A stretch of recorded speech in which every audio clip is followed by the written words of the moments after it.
Alors mes amis, paracha de Balak, bien sûr, elle est un peu spéciale, puisque nos Chachamim disent Dieu, l'Okam Navi, qu'est Moshe. Un prophète comme Moshe, il n'y en a pas dans le peuple d'Israël. Adon Anevim, il dit à Rambam, oui.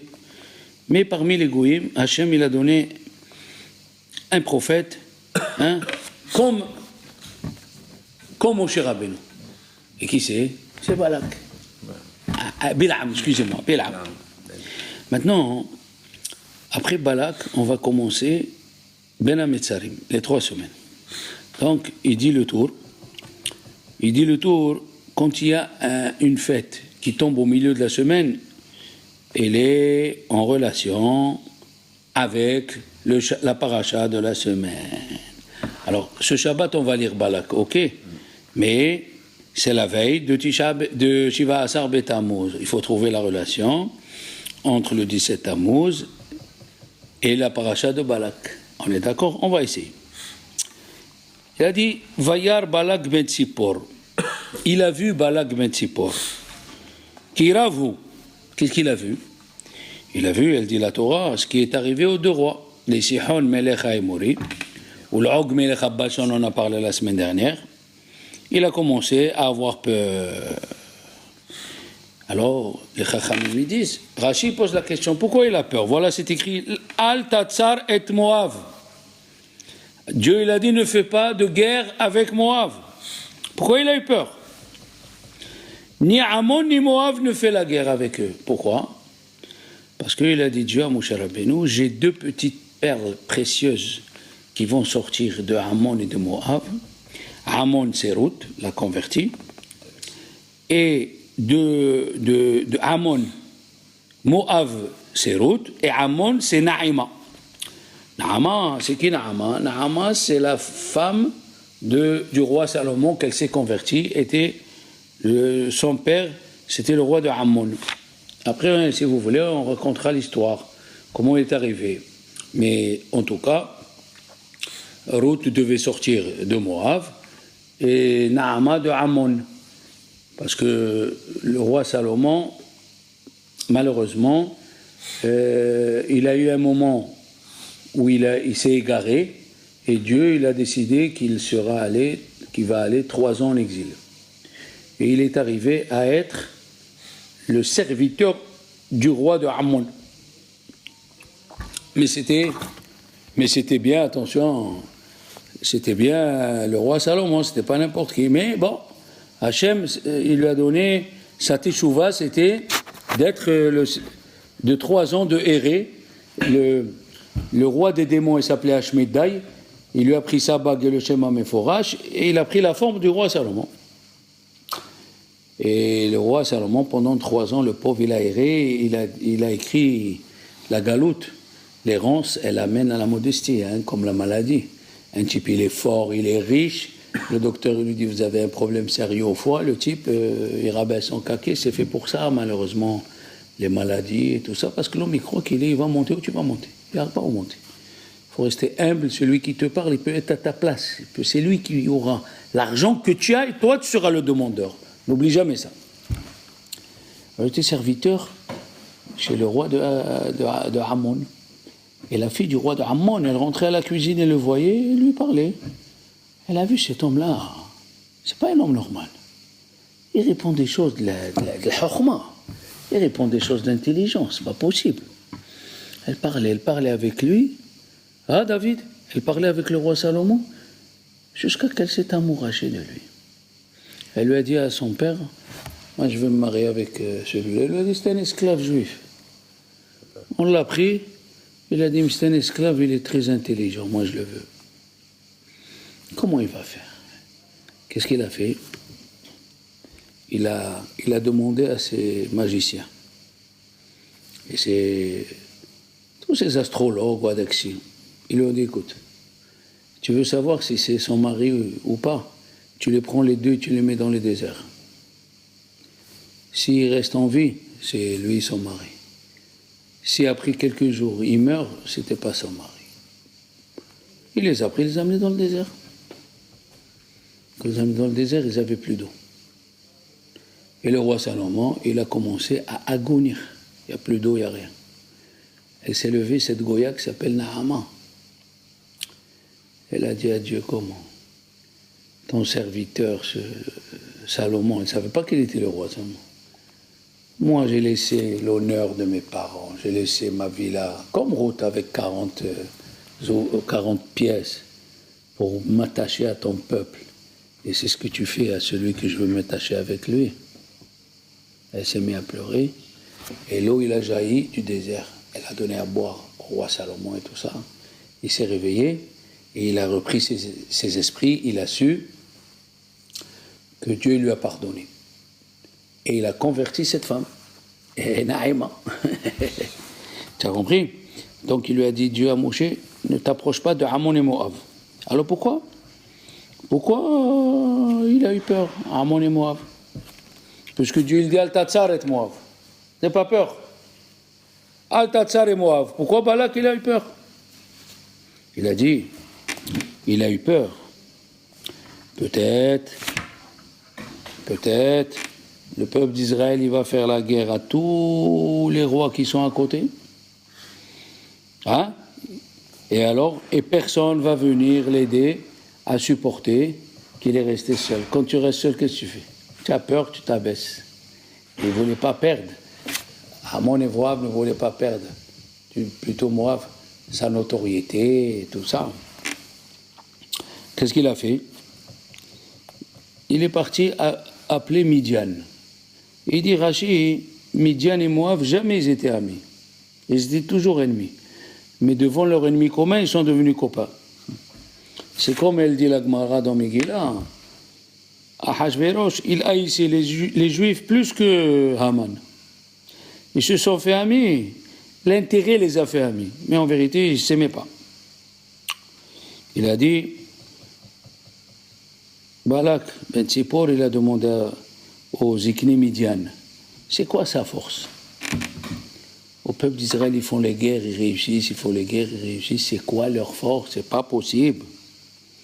Il a dit, parce qu'ils ont Moshe Rabbeinu avec eux, et Moshe Rabbeinu, sa force est dans la bouche. On a vu dans Amalek, il s'est mis à prier, Koho Befiv. Comme David Ameler s'est écrit, il a dit, Vani Tolaat. Je suis un ver de terre. Qu'est-ce que ça veut dire? C'est la modestie. Et puis, le Midrash, il dit, ma force, elle est dans la bouche, comme le ver de terre. Oui, la force, elle est dans quoi? Il a ni pied, il a ni main. Donc quoi? Dans la bouche. D'accord? Alors, il a dit, il faut amener quelqu'un qui a la force dans la bouche, comme Moshe. Qu'est-ce qu'ils ont trouvé? Bilam. Ok. Maintenant, qu'est-ce qu'il dit Balak? Viens m'aider. J'ai peur que ce monsieur-là, ces juifs, ils vont nous exterminer, qu'il hoch hashor et yerek hasadeh, comme le taureau qui arrache l'herbe des champs. Qu'est-ce qu'il vient faire ici, le taureau? Yerek hasadeh. Il a dit, Rashi, le taureau, il arrache les racines. L'âne, il enlève que ce qui est en haut. Même le cheval, il enlève que ce qui est en haut. Mais le taureau, il arrache. Il avait peur qu'il vienne et qu'il va l'exterminer. Oui. Il va le retrancher de la surface de la terre. Et le Shifteh Chachamim dit, parce qu'on sait que le peuple d'Israël, il est comparé au taureau. Bechor Shoro, Yosef il s'appelle Bechor Shoro Hadarlo. Bechor Shoro Hadarlo. Le nez de son taureau, il est beau. Qui c'est le nez de son taureau? C'est Yosef Hatzadik. Bechor Shoro. Maintenant, le Kidushat al-Lévi, c'est le Rav de Barditchov. Lui, il a dit, quelle est la peur qu'ils avaient à Ammon et Moab? Il a dit, ils vont aller faire la guerre, ils vont faire agenouiller tous les peuples aux alentours, et ils vont venir prendre Ammon et Moab comme ils ont fait Sihon et Og. Ils ont fait Sihon et Og, ils sont partis. Ils ont fait la guerre à Ammon et à Moab, ils leur ont pris une partie du territoire. Et quand les Juifs ils ont pris les territoires de Sihon, Melech Og, Melech HaBashan, Sihon Melech HaEmori, Og Melech HaBashan, il n'y avait pas de Issour. On n'a pas pris de Moab, nous. On ne l'a pas pris de Moab, on l'a pris de Og Melech HaBashan et Sihon Melech HaEmori. Ah. Maintenant, il a dit, qu'est-ce que ça veut dire? Qui c'est qui a fait, selon Arizal, Rabbi Haim Vital dit, selon Arizal, qui c'est qui a fait le veau d'or? Est-ce que vous êtes au courant? Alors, il dit Arizal, il y a deux messieurs qui s'appellent Yanous et Yambarous. Ils ont fait le veau d'or. Et qui c'est Yanous et Yambarous? C'était les enfants de Bil'am, qui étaient en Égypte et ils sont sortis avec le Erevra. D'accord? Ils sont sortis avec le Erevra. Et ils ont fait aussi, ils ont contribué à faire de la magie pour sortir le veau d'or. Donc on a Yanous et Yambarous qui ont fait le Egel. Maintenant, il dit, c'est écrit dans le Tehillim, que Dieu, par la bouche de David, il dit Vayamru et Kevodi, ils ont changé mon honneur. Les Juifs, quand ils ont fait le Hegel, ils ont changé mon honneur. Vayamru et Kevodi, Betavnit Shor Ochel Aesef, par la photo d'un taureau qui mange de l'herbe. Comme ça, il dit David Amelech. Alors, qu'est-ce que ça nous apprend? Que tu nous dis qu'ils ont changé le caveau de Dieu par un taureau? Qu'est-ce que tu nous dis, ils mangent de l'herbe? Ça nous sert à quoi? Alors il dit le Rabbi Haim Vital, les enfants. Après on va le voir d'abord, si vous voulez bien. Première explication, ils ont dit qui c'est le Mazzal qui donne le blé? C'est le mois de Nissan, c'est là où il y a. Comme c'est écrit dans la Torah, Verav tevuot bekoach shor. S'il y a beaucoup, il y a un sens littéral, il y a beaucoup de blé grâce à la force du taureau, parce que le mois de Nissan c'est bélier et taureau.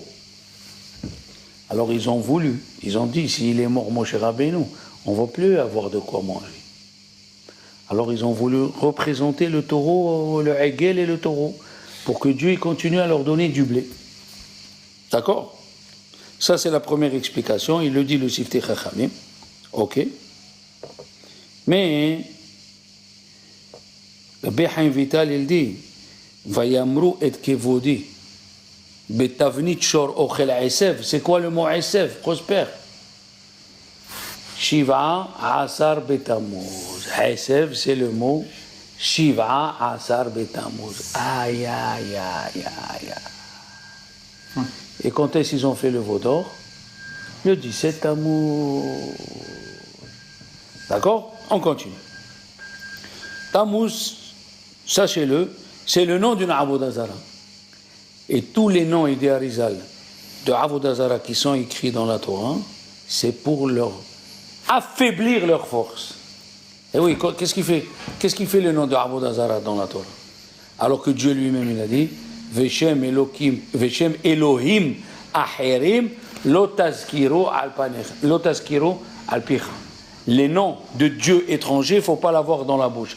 Et alors nous, quand on lit Baal Zephon, et on lit Baal Zephon, on lit Tammuz dans le Hizkiel, et effectivement, c'est pour abaisser leur force. Abaisser leur force. D'accord? Et qu'est-ce qu'ils ont dit aussi? Le taureau, c'est comme Yosef.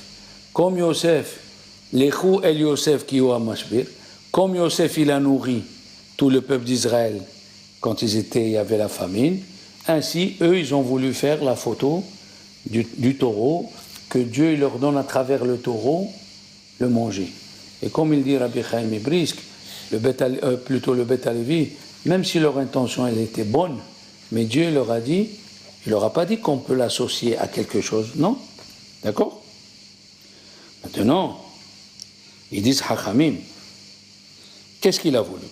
Qu'est-ce qu'il a voulu faire Monsieur Balak, il a voulu une autre explication.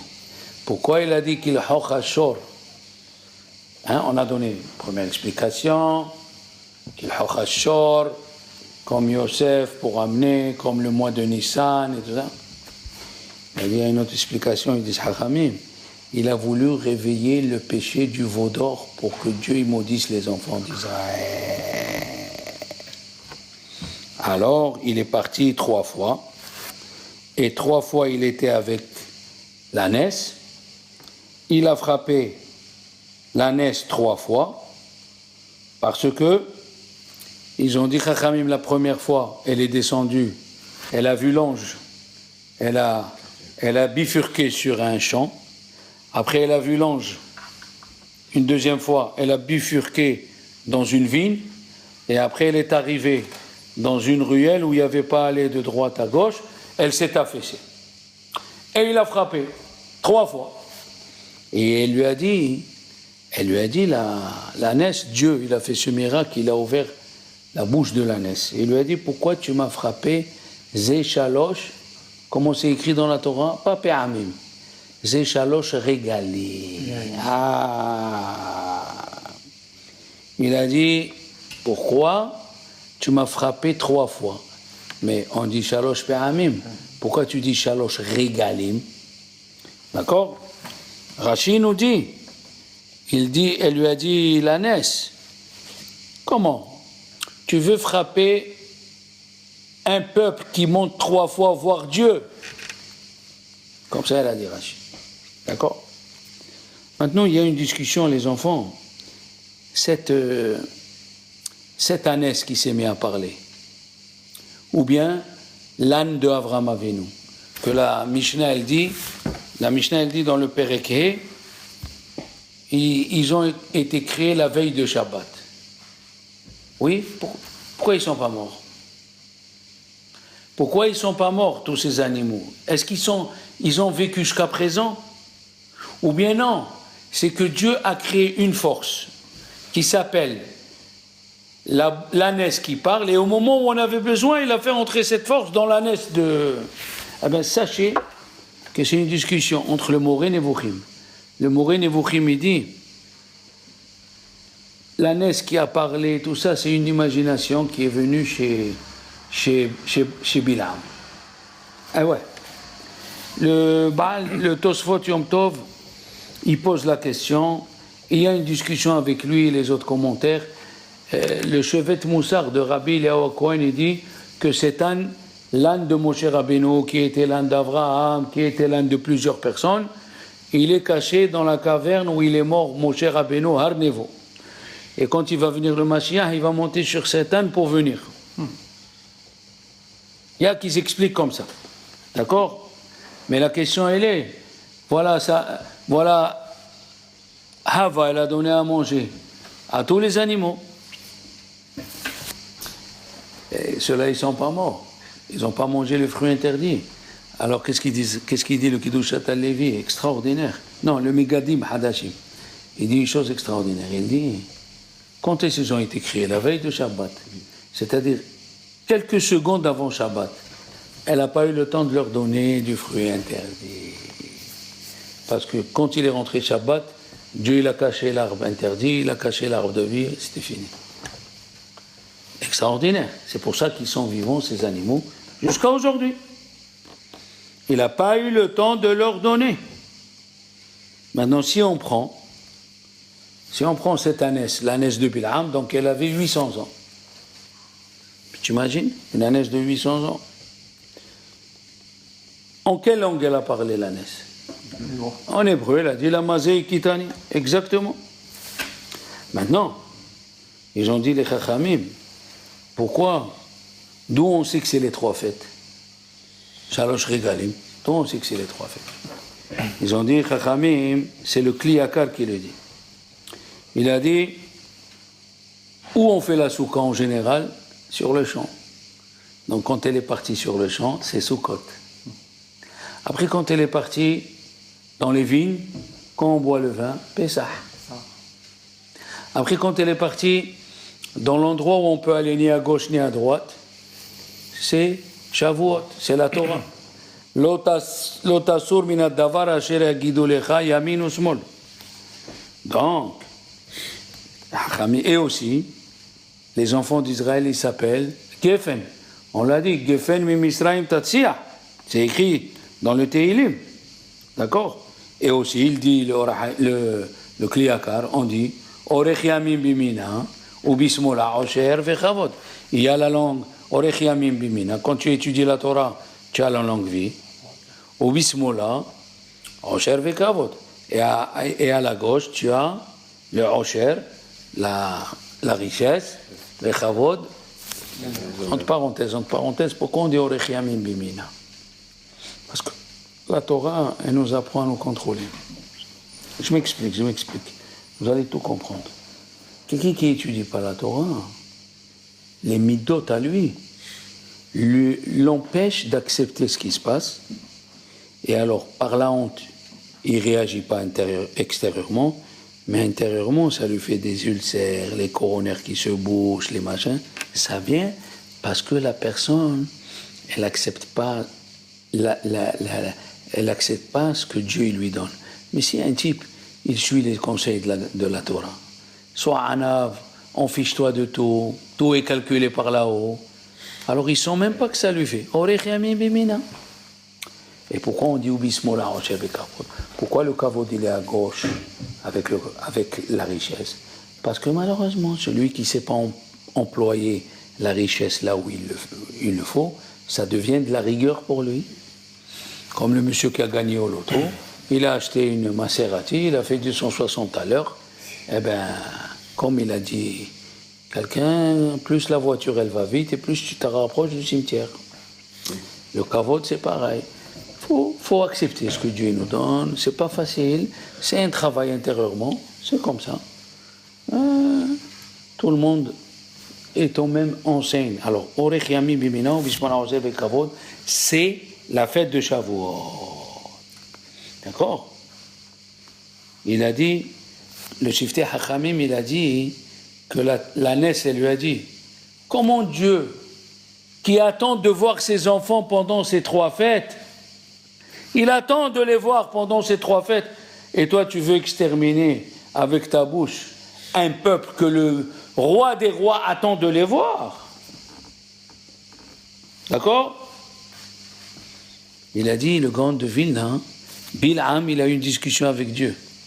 Il a dit, pourquoi tu veux être servi que par un seul peuple? Sois servi par 70 nations. Et il dit, le grand de Vilna, une chose extraordinaire. Comme Avraham Avinu, il a eu 10 épreuves, et il les a réussi. Bil'am, il a eu 10 épreuves, il les a échouées. Ah oui, comme ça il dit le grand de Vilna. Il a dit, elle lui a dit, la Ness, tu ne peux pas servir Dieu, toi et Al-Hamar. C'est tout ma'aïn. Tu as un œil en moins. Et tu es devenu boiteux. Et la halakha, elle est, celui qui est borné et boiteux, il ne peut pas monter au Beth Amikdash. Et comment toi tu dis que tu veux monter le servir? Tu ne peux pas le servir. Le tour, on a dit, il a dit dans le Siman Takaz, au nom de son frère, que les fêtes, puisqu'on a parlé des fêtes, oui, les fêtes représentent Abraham, Isaac et Yaakov. Pesach, c'est Abraham, puisqu'il lui a dit Asara, Lushi, Ve'asi, Ugot, c'est les matzot, il dit Rashi. Shavuot, c'est Yitzhak. Pourquoi? Parce qu'avec la corne du bélier de Yitzhak, on a sonné le shofar. Et le deuxième corne, elle servira pour Mashiach, pour sonner. D'accord? Sukkot, Keneged Yaakov, comme c'est écrit, Yaakov, il a appelé Nasa Sukkota, il a voyagé à Sukkot. Qu'est-ce qu'il a dit maintenant, Bil'am? Écoutez bien. Ça, vous allez trouver, on va trouver la relation avec ce qu'on a dit au début, avec ce qu'on est en train de dire au milieu. Regardez. Il a dit, comment je vais réussir à maudire? Comment je vais réussir à maudire s'ils ont le mérite de leur ancêtre? Je vais couper le mérite de leur ancêtre. Comment? Vous allez voir. Je vais couper le mérite de leur ancêtre, après je pourrai les maudire. Comment? Il a dit, écoutez bien. Kimerosh Surim Arenu ou Migevaot Ashurenu. Il a dit cela. Qui c'est qui s'appelle Tsurim et qui c'est qui s'appelle Gevaot? Rosh Tsurim, c'est Abraham, Isaac et Yaakov. Comme c'est écrit Moshe Rabbeinu, quand il est monté faire la guerre contre Amalek, qu'est-ce qu'il a dit? Il a dit Ani Ole El Rosh HaGiva. Je vais monter au sommet de la colline. Qu'est-ce que tu nous racontes? On n'est pas des petits enfants que tu nous racontes des histoires de. Qu'est-ce que ça veut dire que je vais monter? Il a dit je vais monter au début de Rosh Tsurim. Qui c'est? Comme il a dit Bilam, Rosh Tsurim, c'est les Avot. Vegevaot, c'est les Imaot. Comme c'est écrit, Medalleg ale Harim et Kabetz ala Gevaot. Donc Moshe Rabbeinu, avant de faire la guerre contre Amalek, il rappelle le mérite d'Abraham. Oui, qui, comme c'est écrit, il a dit, on vient de poser la question, qu'est-ce qu'il nous dit Moshe Rabbeinu? Je monte sur le sommet. Ani ole el Rosh HaGiva. Qui c'est qui est monté au Rosh HaGiva? C'est Abraham Avinu. Alav Shalom. Comme on dit, chaque fois, Zechor l'Abraham, l'Yitzhak ou l'Israël Abdecha. Donc la première des choses, c'est, je vais contrer d'abord Abraham. Si j'enlève Abraham, j'enlève Yitzhak et j'enlève Yaakov. Comment il a voulu contrer? Écoutez bien. Il est écrit, il s'est levé Bil'am le matin. Bayakom, hein? Bil'am Baboker. Qui c'est qui s'est levé le matin aussi? Abraham, Bayakom, Abraham, Yashkem, Abraham Baboker. Exactement. Bayashkem, Abraham Baboker. Qu'est-ce qu'il y a écrit? Il s'est levé le matin et il a attaché son âne. Eh bien, chez Bil'am aussi c'est écrit, il s'est levé le matin, il a attaché son âne. Tout ça, pourquoi? Pour enlever le zéchout d'Abraham Avinu. Il a dit, Bil'am, lui il fait ça, moi aussi je sais le faire. D'accord? Et le prophète il dit les enfants, qu'il a voulu aussi, il a dit à Dieu, il a dit à Hachem, s'il faut que je t'offre, si Abraham Avinu il a fait la Hakeda, moi je t'offre mon fils le Bechor et je t'offre ma fille. Tout ça pour montrer qu'il est au degré d'Abraham Avinu. Il lui a dit, les anges, quand ils ont écouté ça, ils ont dit, Dieu laisse, nous on va s'occuper de lui. Il a dit à Hachem, non. Hachem, il a dit, Abraham Avinu, il a fait la volonté lui-même. Tout il a fait lui-même, moi aussi je vais faire. Ça veut dire, comme tu fais toi, comme ça ils disent Chachamim, comment Dieu nous juge à Rosh Hashanah? Bemida chez Adam Moded, Kach Modedim lo. Comment ils disent Chachamim, Ma'avir al midot, laisse passer. Hein? Abraham Avinu, il a laissé passer, les gens se moquaient de lui, ils l'ont mis en prison, ils lui jetaient des tomates, et il a accepté, tout le monde lui disait, mais quelle femme tu as? Hagar, il lui disait à Abraham, quelle femme tu as? Tu as une femme, elle est tzadéket, c'est ça la femme tzadéket, elle est stérile, elle n'a même pas d'utérus pour avoir un enfant. Hagar, elle disait ça. Qui c'est qui pourrait rester, je t'en prie, qui c'est qui pourrait rester 30 ans ou 40 ans avec une femme qui n'a pas d'enfant et qui n'a même pas l'endroit où mettre un enfant? Qui c'est qui aurait pu faire ça? Moi, j'étais marié au début, je vous ai dit, 1 an et demi, ma femme n'est pas tombée enceinte. Après le Shabbat, on n'avait rien à se dire. Qu'est-ce que je parle? Je me disais, c'est ça, c'est avec ça, je dois attendre 10 ans pour la divorcer. Comme ça, je disais. Je dois attendre 10 ans. Et pas ça, juste après le mariage, 3 mois après, on a opéré ma femme, on lui a enlevé des trucs. C'est ça la femme que Dieu m'a donnée. J'ai consacré ma vie à la Torah, c'est ça. Une femme, elle était mince, avec, et quoi? Ils l'ont opérée, et maintenant on me dit que je ne vais pas avoir d'enfant. J'ai perdu la tête. Je me suis mis à prier. Je me suis mis à faire la Seuda d'Orbishmon Barohai. Mais en vérité, tout ça, c'est grâce à ta femme que tu as élevé les prières. S'il n'y avait pas de problème, comment elle va s'élever la prière? La prière reste toujours pareille. Oui ou non? Il a dit, Rabbi Yaakov Ganiski, il avait un voisin. Tu écoutes Prosper? Ouais. Un voisin n'était pas religieux du tout. Et il lui disait, Victor, mais les tefilines. Arrête de l'ancien temps, vous êtes primitif. Il a dit, 20 ans, je parle au mur. Un jour, je prends le café, à la maison et je vois le voisin avec les téphilines. Je dis, après 20 ans, mes paroles ont fait des effets. Il est descendu. Il lui a dit, Victor, nous, qu'est-ce que tu as fait de chouva? Il a dit, ouais, j'avais mal au ventre, je suis parti chez le docteur. Il m'a dit, les analyses ne sont pas bonnes. Il faut qu'on refasse des analyses un peu plus approfondies. Alors, bon, tu comprends? Je me mets un peu à prier que Dieu y m'aide. Alors, Rabbi Yaakov Gan, ce qu'il a dit, il a levé les yeux vers Dieu, il a dit, Hachem, tous tes enfants ils t'aiment. Il leur faut juste un mal de ventre. D'accord? Il a dit, comme c'est écrit, la haine, elle fait perdre la raison à l'homme, et l'amour, elle fait perdre la raison à l'homme. Eh oui, comme ça il dit le Midrash. L'amour, il fait perdre la raison à l'homme. Comme c'est écrit, quand tu as l'amour, hein, tu as l'amour de tu aimes ta femme et ta femme t'aime, tu ne vois plus les défauts de ta femme. D'où l'adage, le mariage rend aveugle, hein, l'amour rend aveugle, mais le mariage remet la vue, quoi. Un truc comme ça, quoi. On a vu Yosef Hatzadik, il était vice-roi. Quand il allait à la rencontre de son père, voyez, Esor Yosef Markavto, lui-même il a attaché les chevaux. Et Paro le contraire.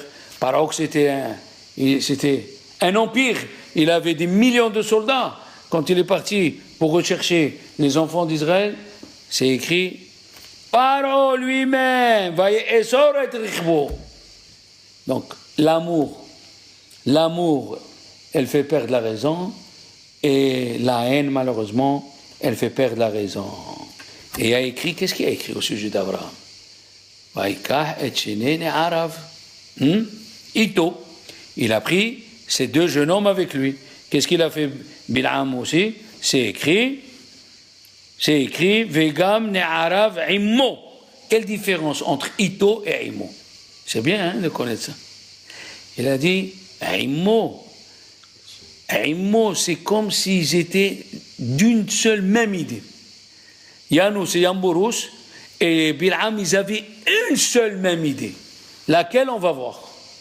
Tandis qu'Abraham, quand il a pris Eliezer et Ishmaël, il a écrit Ito, il n'est pas comme eux. Donc Immo, ça veut dire, comme c'est écrit au sujet de Moshe, Vaïka et Atzmot Yosef, Immo, c'est écrit. Ça veut dire, il a appris de Yosef. Si tu veux être dirigeant, Yosef, il était dirigeant. Il ne faut pas te venger. Moshe Rabbeinu, il était le futur dirigeant. Il a compris, il ne faut pas se venger. Ah oui, c'est la chose la plus dure. Imagine-toi, je vous donne un exemple. Réhouven marié à Léa. Exemple. Et Léa, elle se trompe, elle lui donne un médicament que le docteur il vient et lui dit, il lui reste 20 ans. Un Réhouven pour vivre. Qu'est-ce que tu fais? Je t'en prie. Qu'est-ce que tu fais quand Réhouven, il est marié avec Léa, et Léa, elle s'est trompée, elle lui a donné, il a fait les analyses et tout, il devait vivre 140 ans. Elle lui a donné un truc sans faire exprès, il va mourir à 60 ans. Tu peux rester avec une femme pareille. Et si on vient, on te dit comment il faut l'appeler à cette femme. Pompe funèbre. Eh bien, c'est ce qu'il a fait à Adam Arishon. Adam Arishon, il lui a dit, Dieu, comment elle s'appelle ta femme? Elle lui a dit, Havva, celle qui donne la vie. Alors qu'elle venait de lui donner le fruit interdit qui lui a raccourci sa vie complètement. Ça, c'est Adam Arishon, quelqu'un qui ne se venge pas. Qu'est-ce qu'il a fait Dieu? De suite, il lui a redonné un short où il y avait des noms de Dieu et des lumières, que le monde entier se prosternait devant Adam Arishon parce qu'il ne s'est pas vengé. Chachamim, ils disent qu'il vient à Esav. Il vient à Esav et il fait la guerre contre les Juifs. Et les Juifs, ils nous disent, ils disent à Esav, pourquoi tu nous fais la guerre? Et Esav, il a dit, pourquoi vous avez vendu votre frère? C'est grâce à Yosef qu'on est resté vivant. Pourquoi? Parce que Yosef, il répond à Esav, est-ce que je me suis vengé? Non. Alors va-t'en d'ici. Il faut faire très attention à cette force-là. Alors, on continue. Et même le Targum Yonatan bin Uzier, il dit que ça veut dire ces deux Ne'arim, c'est Yanous et Yambarous. Maintenant, sachez les enfants, il y a deux péchés qui reviennent à chaque fois que Dieu il veut frapper les enfants d'Israël. Rabbi Yonatan Abishis, il le dit dans la dracha sur Masechet, sur la Megillah, et il le dit dans le livre Tiferet Yonatan. Qu'est-ce qu'il dit? Écoutez bien. On a fait deux péchés.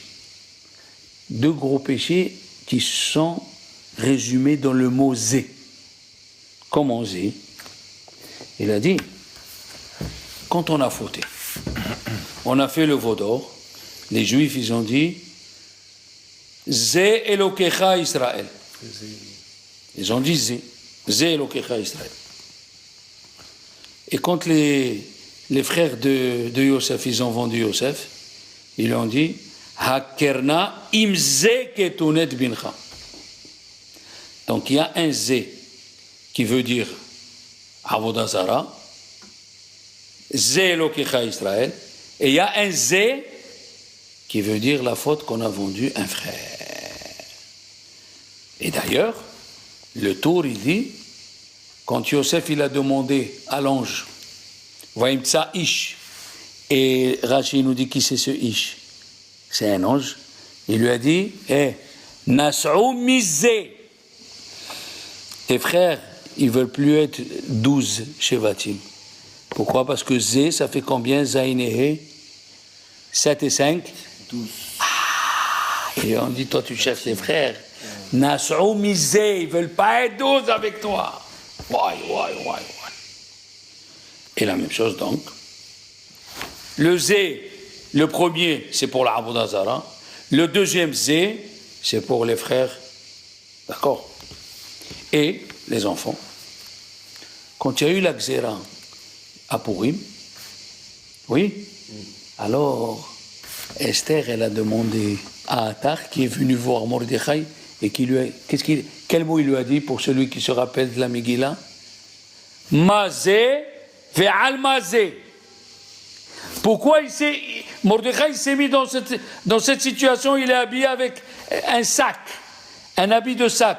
Mazé ve'al mazé. Sous-entendu, sur quel péché Dieu il vient nous accuser pour nous envoyer à Aman?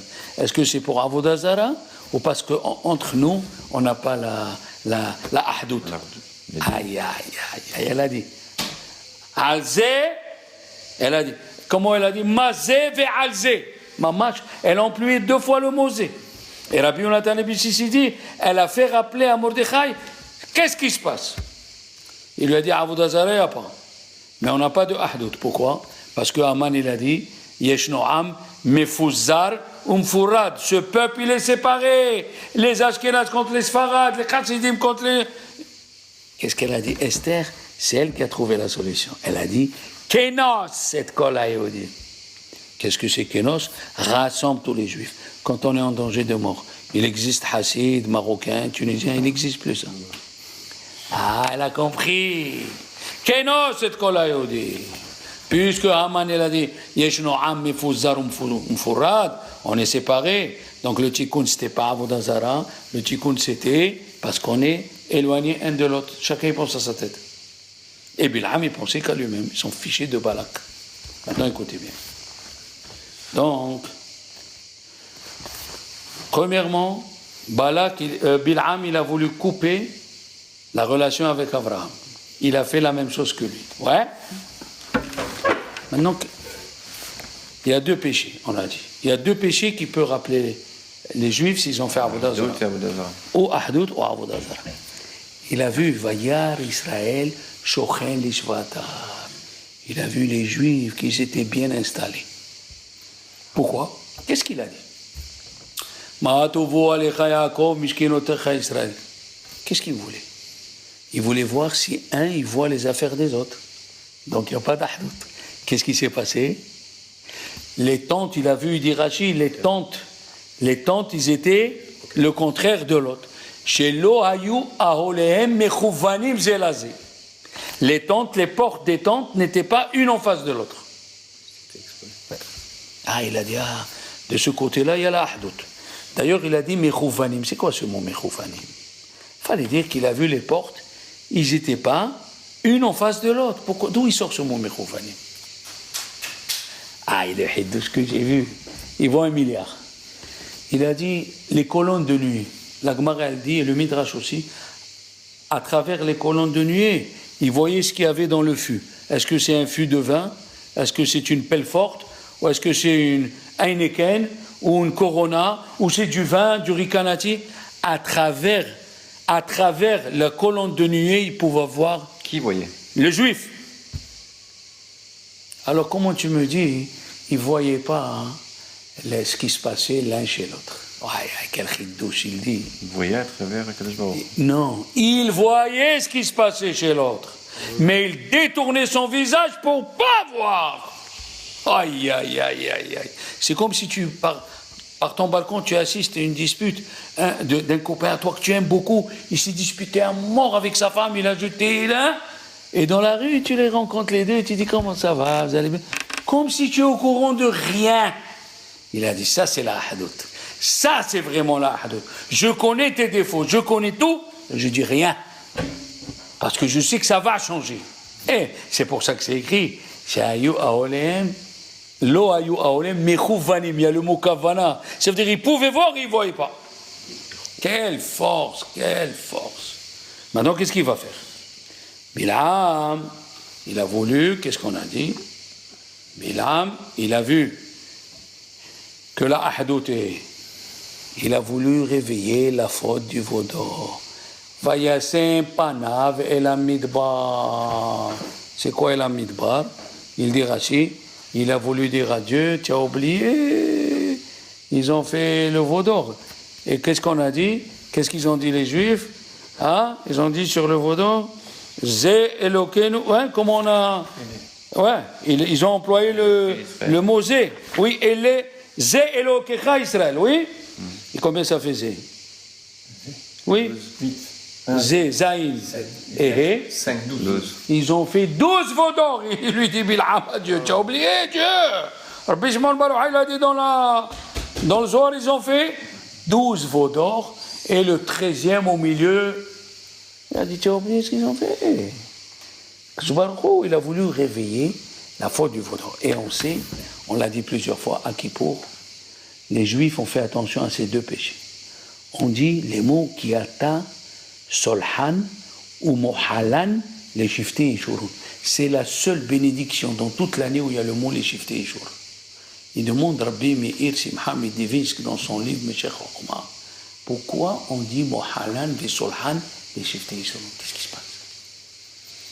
Il a dit parce que à Kippour, le Kohen Gadol, il ne rentre pas avec les habits de l'or dans le... Pourquoi? Pour ne pas réveiller la faute du veau d'or. Mais nous avons 2 Mishnah dans Masechet Yoma qui parlent combien elle coûtait la tunique de lin du Kohen. Mais qu'est-ce qu'on s'en fiche combien elle coûtait? Celle du matin, elle coûtait tant, et celle de l'après-midi, elle coûtait 13 000 pièces, le lin d'Égypte. Qu'est-ce que c'est? Pourquoi tu ne parles pas des autres habits? Il a dit non, on dit à Dieu. On sait qu'est-ce qu'on a fait. Les Juifs, les 10 tribus, ils ont déchiré la tunique et Tonet Mincha. Et où il a été envoyé Yosef? En Égypte. Ils amènent le lin d'Égypte, ils font la tunique et ils disent à Dieu, voilà, on est ensemble. On ne fait pas Avodah Zara et on est ensemble. Donc il n'y a pas ni ce péché, ni ce péché. Ni ce péché, ni ce péché. C'est ça. Chaque fois que le Satan il veut réveiller quelque chose, il voit si on est entre nous ou on fait Avodah Zara. Alors il a dit, Dieu il a dit au Satan, ils sont entre eux. Et finalement Yosef, il n'est pas mort. Il est resté vivant. Alors comme que tu veux, tu es attaqué. Pour pardonner la faute du veau d'or, Moshe, il a prié 40 jours. Et les Juifs, ils ont prié 40 jours. Et le dernier jour, ils ont pleuré. Ils ont pleuré. Il a dit, Dieu, je veux ce jour-là une fois par an, je vous le fais cadeau. Je vous efface tout. Vous laissez passer, moi je laisse passer. Je laisse passer même le Hégé. Et alors là, on arrive au summum que j'ai dit à... Je vais vous dire maintenant. Il a dit Balak à Bilam, 2 mois il doit sortir le Mashiach, route. Comment on le sait? Il a dit Yar Balak ben Tzipor, et Kol Asher Asa Israël. Il a vu Ki Ravhu, le peuple Rav. Il a dit Rabbi Moshe Volchand, que c'est Ki Rav? Rav, Ruth et Boaz. Je ne veux pas laisser qu'il sorte Ruth et Boaz de moi. C'est pas fini. Il amène Bilam. Bilam, il vient, il a amené de Pétora Asher al Nahar, al Sefat al Nahar, Bene Ammo. Je l'amène de la ville de Pétora qui est au bord du fleuve. La Torah nous fait un exercice, un cours de GPS. Si. Écoutez les enfants. Pétora, Porut. Ah là là là là là là là. Pétoral, c'est les mots. Porut. 2 mois, il doit sortir route. Et moi, je ne veux pas. Qui Rav, route, Boaz. C'est pas fini. Vayar Balak ben Tzipor. Il dit au Rahim Kadosh dans la paracha de Metzora, comment il s'appelle le Mashiach? Un des noms du Mashiach, Tzipor. Il a dit, et c'est écrit dans la Gemara de Sanhedrin, il y a 3 couronnes. La couronne de, non, il y a la couronne de la table. Shulhan, qui a eu le mérite de l'avoir? David Abeler, David. La richesse. Pourquoi? Parce que quand Dieu il a dit Ve'asuli Shulhan, il explique le Targum. Shulhan, Pétora. Oh là là, qu'est-ce qui se passe? Et à la fin des bénédictions, il dit Darach Kochav Me'akov. Une étoile est sortie de Jacob. Ça veut dire, il a dit Balak à Bilam, viens toi et moi, on va pêcher le Mashiach qui sort de nous. Aïe, aïe, aïe, aïe, c'est profond. Yaoui. Tzipor, c'est le Mashiach. Pétora, Mashiach. Kirav, c'est le Mashiach. Il a dit, toi, Bilam, tu vas être ingrat. Pourquoi? Parce que toi, Bilam, d'où tu sors? Qui c'est? L'arrière-grand-père de Bilam, Lavan. Quand il est venu à Yaakov chez Lavan, il y avait tellement de sorcellerie, tout le monde était stérile. Et Yaakov, Dieu il a béni. Yaakov, il a béni Lavan en même temps. Ils sont sortis, il a eu des enfants, Lavan. L'arrière-petit-fils de Lavan, c'est Bilam. Il a dit, viens, tu vas maudire, tu vas être ingrat, parce que le Dieu des Juifs, il n'aime pas l'ingratitude. Il lui dit, et moi, d'où je suis sorti? Moi, c'est Abraham Avinu qui est venu sauver Lot. Lot, il est parti avec ses 2 filles. Il est rentré dans une caverne. Ils lui ont dit, les anges, on est venu chercher tes filles qui sont avec toi. Mais si c'est tes filles, c'est qui sont avec toi. Et il y a écrit, Lot, il est parti, Lot, avec du bien et des tentes. Des tentes. Mais si tu as du bien, tu as des tentes. Alors qu'est-ce qu'il est venu nous dire? Il a acheté la tente La Fuma. Il dit le Midrash, Ohalim, c'est Ruth et Naama. Benotecha Nimtsaot, qui c'est un Nimtsaot? Ruth et Naama. Parce que Lot, il contient 3 explications. Lot, ça veut dire du parfum. Lot, ça veut dire des choses cachées, c'est Dieu. Le parfum, c'est Ruth et Naama. Et Lot veut dire malédiction. Comme c'est écrit dans le Zohar, Laït. Et Balak qui descend de Lot, il a voulu maudire. Mais il ne savait pas qu'il avait du parfum qui était ces 2 Neshamot. Ah, comment tout se colle? Attends! Il lui a dit, donc toi tu descends de Bilam. Et moi je descends de Lot, Moab. Et qu'est-ce qu'il a dit Dieu? Dieu il a dit, il ne faut pas accepter Ammon et Moab. Pourquoi? Asher lo kiddimu etrem balechem ou bamayim. Il ne vous a pas donné de l'eau et du pain, et il a loué les services de Bilam avec de l'argent pour venir maudire les enfants d'Israël. Pourquoi on nous donne ces 2 raisons? Parce que s'il y avait qui n'avaient pas d'argent pour nous donner de l'eau et du pain, ça peut être compréhensible. On est sorti, on est 5 millions de bouteilles d'eau et 5 millions de pain, j'ai pas. Il a dit, mais quand il est venu Bilam, que tu lui as dit, je te remplis toute la maison avec l'or et l'argent et les diamants. Ah, pour ça tu avais l'argent, l'or et tu avais, mais pour donner du pain et de l'eau à mes enfants tu n'avais pas. Alors je ne veux pas que Amouni ou Moavi, lo yavo bikal Hashem. Il a dit, moi je vais être un grand, et toi tu vas être un grand, comme ça on détruit les enfants d'Israël. Et cette paracha, personne ne la connaissait, jusqu'à que tout est passé. Ah, il est venu Moshe, Dieu il a dit à Moshe Rabbeinu, viens, je vais te raconter. Et il y a une mitzvah de Zachor, rappelle-toi, c'est écrit à la fin de la tefila, rappelle-toi ce qu'il a voulu faire Balak et Bilam, et je vous ai sauvés. C'est extraordinaire. Il a voulu tuer le Mashiach, il a voulu être ingrat, il a tout ça, et Dieu il l'a pas laissé. Voilà mes amis.